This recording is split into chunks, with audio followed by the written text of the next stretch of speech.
Hi hello ನಮಸ್ತೆ, welcome to my YouTube channel spice with Pooja. ಇವತ್ತು ಸಮ್ಮರಲ್ಲಿ ಸಿಗುವ ಸೀಸನಲ್ ಫ್ರೂಟ್ ಆಗಿರುವ ಜಾಕ್ ಫ್ರೂಟ್ ಅಂದರೆ ಹಲಸಿನಕಾಯಿ ಸಾರು ಮಾಡ್ತಿದ್ದೇನೆ ನಾನು. ಅದಕ್ಕೆ ನಾನಿಲ್ಲಿ ಹಲಸಿನಕಾಯಿ ಅದರ ಜೊತೆ ಅದರ ಬೀಜ ಕೂಡ ತೊಗೊಂಡಿದ್ದೇನೆ. ಇಲ್ಲಿ ಮಸಾಲೆಗೆ ಒಣಗಿದ ಮೆಣಸು, ಕೊತ್ತಂಬರಿ, ಜೀರಿಗೆ ಹಾಗೂ ಸ್ವಲ್ಪ ಕಾಳು ಮೆಣಸು ತೊಗೊಂಡಿದ್ದೇನೆ. ಇದನ್ನೆಲ್ಲ ಚೆನ್ನಾಗಿ ಎಣ್ಣೆ ಹಾಕಿ ಹುರ್ಕೊಳ್ಬೇಕು. ಜೀರಿಗೆಯನ್ನು ಹುರಿಯೋದು ಬೇಡ, ಅದರ ಹಸಿ ಸ್ಮೆಲ್ ಇದಕ್ಕೆ ಒಳ್ಳೆ ಫ್ಲೇವರ್ ಆಗ್ತದೆ. ಹಾಗಾಗಿ ಇವಾಗ ನಾನು ಮಿಕ್ಸಿ ಜಾರಿಗೆ ತೆಂಗಿನಕಾಯಿ ಹಾಗೆ ಸ್ವಲ್ಪ ಹುಳಿ ಮತ್ತು ಫ್ರೈ ಮಾಡಿದ ಮಸಾಲೆ ಐಟಮ್ ಎಲ್ಲ ಹಾಕ್ಕೊಂಡು 3 ಚಿಕ್ಕ ತುಂಡು ಬೆಲ್ಲ ಹಾಕ್ಕೊಂಡಿದ್ದೀನಿ. ನೀವು ಸ್ವೀಟ್ ನೋಡಿ ಹಾಕ್ಕೊಳ್ಳಿ. ಸ್ವಲ್ಪ ಅರಶಿನ ಹುಡಿ ಹಾಕಿ ರುಬ್ಬಿ ತೆಗೆದಿಟ್ಕೊಂಡಿದ್ದೀನಿ. ಇವಾಗ ನಾನು ಹಲಸಿನಕಾಯಿ ಹಾಗೂ ಅದರ ಬೀಜವನ್ನು ಸ್ವಲ್ಪ ನೀರು ಚೂರು ಉಪ್ಪು ಹಾಕಿ ಬೇಯಿಸ್ಕೊಳ್ತಿದ್ದೀನಿ.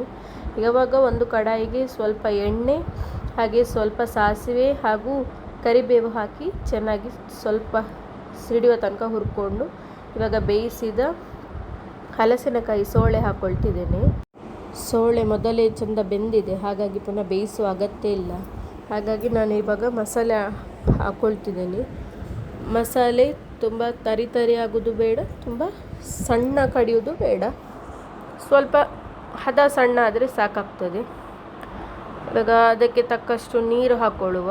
ಮಸಾಲೆಗೆ ಹದ ನೋಡಿ ಹಾಕ್ಕೊಳ್ಬೇಕು, ಒಮ್ಮೆಲೆ ನೀರು ಹಾಕಬೇಡಿ. ಯಾಕಂದರೆ ಮಿಕ್ಸ್ ಮಾಡಿ ನೋಡುವಾಗ ನಮಗೆ ಅದರ ಹದ ಗೊತ್ತಾಗ್ತದೆ. ನೀವು ಒಂದೇ ಸಲ ನೀರು ಹಾಕಿದರೆ ಪೂರ್ತಿ ನೀರು ಆಗ್ತದೆ, ಆಗ ಟೇಸ್ಟ್ ಚೆನ್ನಾಗಿರೋದಿಲ್ಲ. ಸೊ ಹದ ನೋಡಿ ಸ್ವಲ್ಪ ಸ್ವಲ್ಪ ನೀರು ಬೇಕಿದ್ದರೆ ಮಾತ್ರ ಸ್ವಲ್ಪ ಆ್ಯಡ್ ಮಾಡಿಕೊಳ್ಬೇಕು. ಒಮ್ಮೆ ಸ್ವಲ್ಪ ನೀರು ಹಾಕಿ ಮಿಕ್ಸ್ ಮಾಡಿ ಮತ್ತೆ ಹದ ನೋಡಿ ಮತ್ತೆ ಸ್ವಲ್ಪ ಎಷ್ಟು ಬೇಕು ಅಷ್ಟು ನೀರು ಹಾಕ್ಕೊಳ್ಬೇಕು.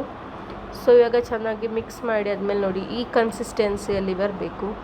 ಇಷ್ಟು ಬಂದರೆ ಸಾಕು ನೀರು. ಇನ್ನು ನೀರು ಮಾಡಿದರೆ ನೀರಾಗ್ತದೆ, ಟೇಸ್ಟ್ ಒಳ್ಳೆ ಇರೋದಿಲ್ಲ. ಸೊ ಇವಾಗ ನಾವು ಇದಕ್ಕೆ ಸ್ವಲ್ಪ ಉಪ್ಪು ಹಾಕಬೇಕು. ಬೇಯುವಾಗ ಉಪ್ಪು ಹಾಕಿದ್ದೀರಿ, ಸೊ ಹಾಗಾಗಿ ನೋಡಿಕೊಂಡು ಉಪ್ಪು ಹಾಕಿದರೆ ಸಾಕು. ಎಷ್ಟು ನಮಗೆ ಬೇಕು, ರುಚಿಗೆ ಎಷ್ಟು ಬೇಕು ಅಷ್ಟು. ಈ ಹೊತ್ತಲ್ಲಿ ನಮಗೆ ಬೆಲ್ಲ ಬೇಕಿದ್ದರೆ ಕೂಡ ಆ್ಯಡ್ ಮಾಡ್ಬೋದು, ಸಿಹಿ ಕಮ್ಮಿ ಇದ್ದರೆ. ಜಾಸ್ತಿ ಇದ್ದರೆ ಬೇಡ, ನಿಮ್ಮ ಸಿಹಿ ಎಷ್ಟು ಬೇಕೋ ಅಷ್ಟು ನೋಡಿ ಹಾಕ್ಕೊಂಡ್ರೆ ಆಯಿತು. ಇವಾಗ ಎಲ್ಲ ಒಮ್ಮೆ ಚೆಂದ ಮಾಡಿ ಮಿಕ್ಸ್ ಮಾಡಿ ಒಂದು 5 ನಿಮಿಷ ಮುಚ್ಚಳ ಮುಚ್ಚಿ ಕುದಿಸಬೇಕು. ಅದು ಸ್ವಲ್ಪ ಸ್ಟೀಲ್ ಪಾತ್ರೆ ಇರೋದ್ರಿಂದ ಅಡಿ ಹಿಡಿತದೆ, ನೋಡಿಕೊಂಡು ಮಾಡಿ. ನಾನ್ ಸ್ಟಿಕ್ ಆದರೆ ಆ ಥರ ಆಗೋದಿಲ್ಲ. ಸ್ಟೀಲ್ ಪಾತ್ರೆ ಆಗಿದ್ದರಿಂದ ಸ್ವಲ್ಪ ಅಡಿ ಹಿಡಿಯೋ ಸಾಧ್ಯತೆ ಇರ್ತದೆ. ಒಮ್ಮೆ ಹೀಗೆ ಮಿಕ್ಸ್ ಮಾಡಿಕೊಂಡು ಒಗ್ಗರಣೆ ಕೊಟ್ಟರೆ, ಇಂಗು, ಒಣಮೆಣಸು ಹಾಗೂ ಸಾಸಿವೆ ಒಗ್ಗರಣೆ ಕೊಟ್ಟರೆ ರುಚಿ ಇನ್ನೂ ಚೆನ್ನಾಗಿರ್ತದೆ. ಯಾಕಂದರೆ ಇದರಲ್ಲಿ ನಾವು ಹಲಸಿನ ಬೀಜ ಕೂಡ ಉಪಯೋಗಿಸಿದ್ರಿಂದ ಸ್ವಲ್ಪ ಗ್ಯಾಸ್ ಆಗುವ ಸಂಭವ ಇರ್ತದೆ. ಹಾಗಾಗಿ ಸ್ವಲ್ಪ ಇಂಗಿನ ಒಗ್ಗರಣೆ ಒಳ್ಳೆ ಆಗ್ತದೆ. ನಮ್ಮ ಉಡುಪಿ ಮಂಗಳೂರು ಕಡೆ ಕೊಚ್ಚಿಗೆ ಅಕ್ಕಿ ಅನ್ನ ಮಾಡ್ತೇವೆ. ಸೊ ಕೊಚ್ಚಿಗೆ ಅನ್ನಕ್ಕಿಂತ ಬೆಳ್ತಿಗೆ ಅನ್ನಕ್ಕೆ ತುಂಬ ರುಚಿ ಒಳ್ಳೆ ಆಗ್ತದೆ ಈ ಸಾರು. ಸೊ ನೀವು ಒಮ್ಮೆ ಇದೇ ಥರ ಸಾರು ಮಾಡಿ ಹೇಗಿತ್ತಂತ ನನಗೆ ಕಮೆಂಟ್ ಮೂಲಕ ತಿಳಿಸಿ. ಹಾಗೆ ಇವಾಗ ಸೀಸನ್ ಎಲ್ಲಿಯಾದರೂ ಸಿಕ್ಕಿದರೆ ಒಮ್ಮೆ ಈ ಥರ ಟ್ರೈ ಮಾಡಿ. ತುಂಬ ಸಿಂಪಲ್ ಆಗಿದೆ ರೆಸಿಪಿ, ಜಾಸ್ತಿ ಕಷ್ಟ ಇಲ್ಲ. ಹಾಗಾಗಿ ಇದೇ ಥರ ಹೆಚ್ಚಿನ ವೀಡಿಯೋಸ್ಗಾಗಿ ನನ್ನ ಚಾನಲ್ನ ಸಬ್ಸ್ಕ್ರೈಬ್ ಮಾಡಿ. ಈ ವಿಡಿಯೋ ನಿಮಗೆ ಇಷ್ಟ ಆಗಿದ್ದರೆ ಒಂದು ಲೈಕ್ ಮಾಡಿ, ಹಾಗೆ ಒಂದು ಕಮೆಂಟ್ ಮಾಡಿ, ನಿಮ್ಮ ಫ್ರೆಂಡ್ಸ್ ಜೊತೆಗೆ ಶೇರ್ ಮಾಡಿ.